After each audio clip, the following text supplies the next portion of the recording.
We're glad to see you again on our channel. Today we have a recap of the 2016 sci-fi movie, Doctor Strange. A terrible car accident ends the career of successful neurosurgeon Dr. Stephen Strange. In desperation, he decides to embark on a journey to find a cure, Dr. Stephen Strange. While searching within himself, he discovers incredible abilities to transform space and time. Now he becomes a link between parallel dimensions, and his mission is to protect the inhabitants of Earth and oppose evil, no matter what form it takes. Caecilius and his men, who are called zealots, come to the ancient library. They take the librarian's life by crucifying the man. Caecilius. Then they tear a page out of Cagliostro's ancient book. A female voice from a man in a yellow cloak tells Caecilius that this spell he has taken will bring only sorrow. The man and his men flee. The woman in the cloak catches up with them.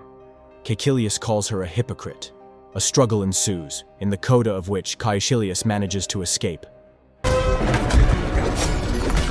Dr. Stephen Strange washes his hands, puts on a surgical suit, gloves and mask. The man performs the surgery, chatting with colleagues in the process and discussing music. Dr. Christine Palmer calls Stephen over and shows him a picture of another patient who has a bullet in his head and is still miraculously alive. Dr. Christine Palmer. Dr. Stephen Strange runs up to a patient who has already been diagnosed as brain dead and is about to be taken in for organ removal. Stephen says that the patient can still be saved. Dr. Stephen Strange performs an operation in which he pulls a bullet out of the patient's brain almost blindly without using computer technology. Christine calls Stephen to join them in the ICU, but Stephen says he is working on more interesting cases. Stephen says that he has to speak at a forum on neurosurgery today and invites the girl to keep him company. Stephen tidies himself up, puts on a suit, bow tie and watch. The man gets into the car and drives to the forum. On the way, his phone rings, and Billy begins to suggest patients, naming their diagnoses. Stephen asks him to forward him a picture of one of the proposed patients. The man takes his eyes off the road and looks at the file. Another car crashes into him. Stephen's car flips several times. Stephen Strange is wheeled on a gurney into the operating room. The man is recovering from surgery. Christine, sitting next to him, says that the man was brought in by helicopter, but they were looking for a very long time, so it took time for the nerve tissue to recover. Titanium pins were inserted into Stephen's hands because ligaments, vessels, and nerves in both hands were torn. The surgery took 11 hours. Stephen looks at his hands and says he could have done better. Slowly, Stephen is recovering, but the process is slow. He himself gives the surgeons recommendations on how to do better. Christine supports the man. Stephen does exercises to regain strength in his arms and for recovery. The recovery doctor tells Stephen about a patient who was paralyzed below the chest, but recovered. He promises to show Stephen his chart. Stephen tries various options to get his arms back to function. The man is even willing to take out a huge loan in order to undergo some new program. Christine pronounces that it is time for Stephen to stop because he does not have that kind of money. She says that the man is already manic and that he should just accept the fact that not everything can be cured. She also says that there are many things besides work that give life meaning. Stephen snaps at the girl, saying that it's like she has found someone to feel sorry for, meaning herself. Christine leaves. Stephen is reviewing the medical records of Jonathan Pangborn. He finds the man on the basketball court. Jonathan Pangborn. Jonathan says that he wanted to get in to see Stephen, but the man turned him down. Stephen says the man was hopeless but cured and says he wants to as well, showing his hands. Jonathan says that he went to gurus, different witches, and finally found a teacher to set his mind free. Jonathan names the place Stephen needs and says the price is high, but it's not about the money. Kathmandu, Nepal. Stephen is looking for the indicated place, Kamartaj. In the courtyards, a few guys approach him and demand that he give up everything he has. They attack the man and beat him up. Mordo rescues Stephen, gives him his broken watch, and brings him to Kamartaj. Mordo tells Stephen that he too has been in his shoes and behaved defiantly as well, but advises the man to leave everything he knew outside the threshold. Mordo takes Stephen inside and tells him that this is their Holy of Holies. The Ancient One teacher is there.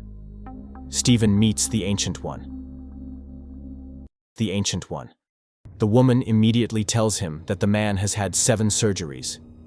Stephen asks her about Jonathan Pangborn and how she managed to save him. The Ancient One says that she only convinced Jonathan that he could walk. The Ancient One talks about cellular regeneration and then clarifies that she knows how to customize the body so that the spirit heals the flesh. Stephen says he spent the last of his money to get here, and they tell him about the spirit and so on. The Ancient One says that the man has wanted to expand his knowledge all his life, and now that the opportunity has presented itself, rejects it. Stephen starts to get angry. Then the Ancient One pushes Stephen's soul away from his body so that the man can experience everything for himself. The woman says that she pushed Stephen's astral body out of his physical body. The Ancient One continues to tell the man about the universes, showing him the universes. Stephen asks to teach him as well, but the Ancient One chases the man away. Mordo tells the Ancient One that Stephen has been waiting by the door for 5 hours. The woman pronounces that he is stubborn, arrogant, insolent, and so on. Mordo says that Camartage needs people like Strange. In the evening, Mordo brings Strange to his room, tells him to wash and rest, and that the teacher will come for him later. Strange looks at the inscription on his watch, which says, "Time will show how much I love you," from Christine. The Ancient One talks about their language, magic, or programming reality at the source code level. The woman says they draw energy from other multi-universes, creating shields and weapons for defense and offense. The Ancient One says that everything can be learned if you hone the skill for years. Stephen is introduced to Wong. The man gives Stephen books to study.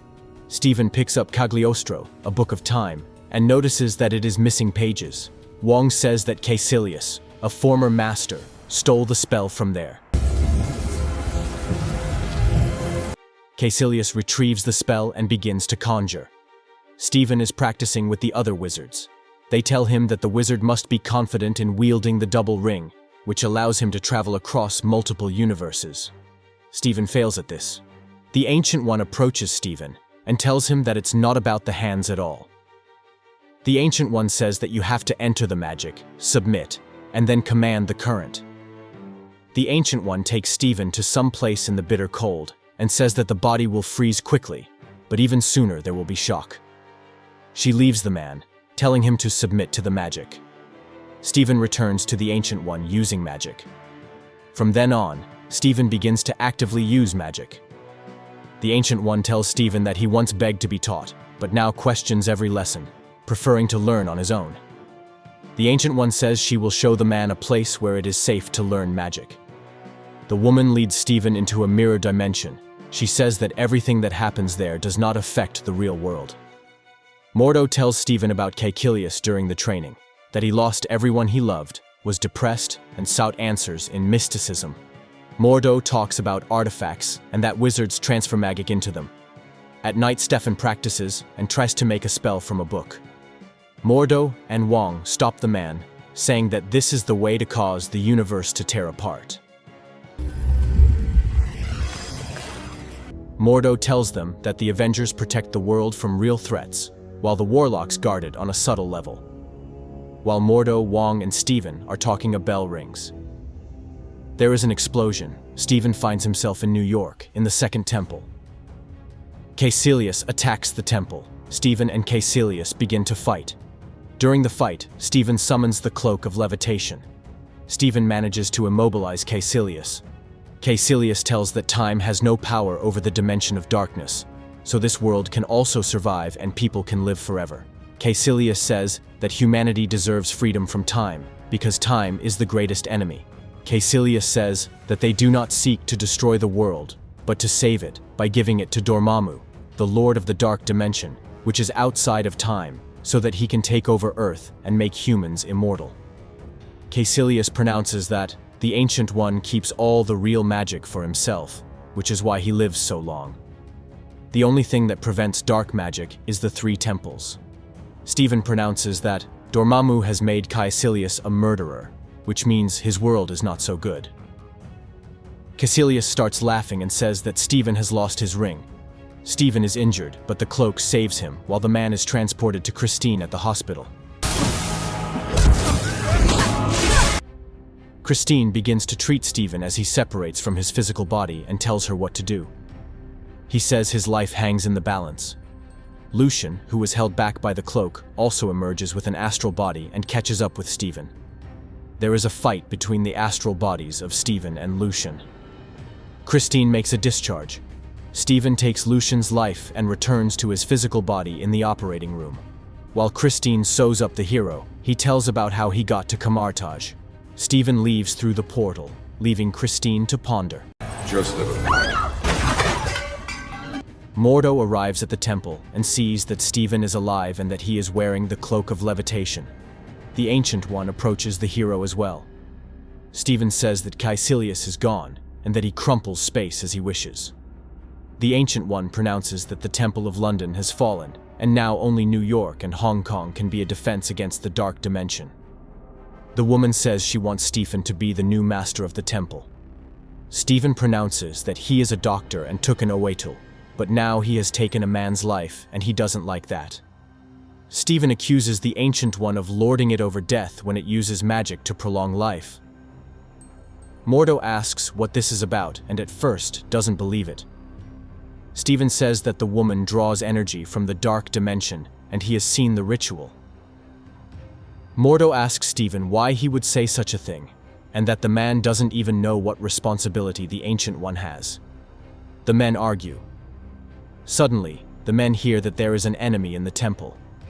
They run out to Caecilius and enter the mirror dimension. Stephen takes Caecilius' ring. Mordo says that the enemy is even stronger in the mirror dimension, and therefore Stephen's ploy is suicide. Caecilius comes face to face with the Ancient One. He says that he came to the temple in desperation and searched for the truth, and trusted her as a teacher, while the woman lied. The Ancient One says that she wanted to keep the man safe, and that Dormammu is deceiving him, because eternal life is not paradise, but torment. There is a fight between the Ancient One and Caecilius, during which the Ancient One falls from a height. Stephen brings the Ancient One to the hospital to see Christine. In the operating room, Stephen in an astral body catches up with the Ancient One and tells her that she needs to return to her body because there is no time. The Ancient One says that she has been gazing into time for years and has only seen this moment, and beyond that is emptiness. She says that she has prevented thousands of new futures, but each new one leads to this moment, which is her moment of death. The Ancient One says that Stephen has tremendous ability and does everything with brilliance because he is afraid of failure. She also says that fear and arrogance keep Stephen from learning the simplest lesson, that the world doesn't stop with him. The Ancient One says that Jonathan Pangborn draws cosmic energy to fill his body and therefore can walk. The Ancient One says she took energy from the Dark Dimension grudgingly, but sometimes difficult choices must be made and rules must be broken for the greater good. The woman says it is worth always remembering that time is fleeting. She dies. After the operation, Stephen tells Christine that he has found a way to still save people, even though it is more difficult. Stephen puts on his cape. Hong Kong. Caecilius and his men are already in the city. Wong is guarding the temple. Wong faces Caecilius in battle. Stephen and Mordo arrive at the temple and see that it has already been destroyed. Wong is dead. Dark energy is already infiltrating the world. A battle takes place. During the battle with Caecilius, Stephen, using the Eye of Agamotto and his ability to control team, resurrects Wong. After creating a time loop, he travels to the Dark Dimension where he agrees to a deal with Dormammu. Unable to break the time loop, Dormammu agrees to take Caecilius and the Zealots, leaving Earth alone, in exchange for the nullification of Stephen's spell. Mordo leaves Stephen and Wong, disappointed. Stephen retrieves the Eye of Agamotto and becomes guardian of the temple in New York. Wong warns the man that news of the High Sorcerer's death will spread very quickly, and now they will have to be ready for new threats. Mordo comes to Jonathan Pangborn and takes away his magically restored ability to walk. He says that there are too many sorcerers on Earth.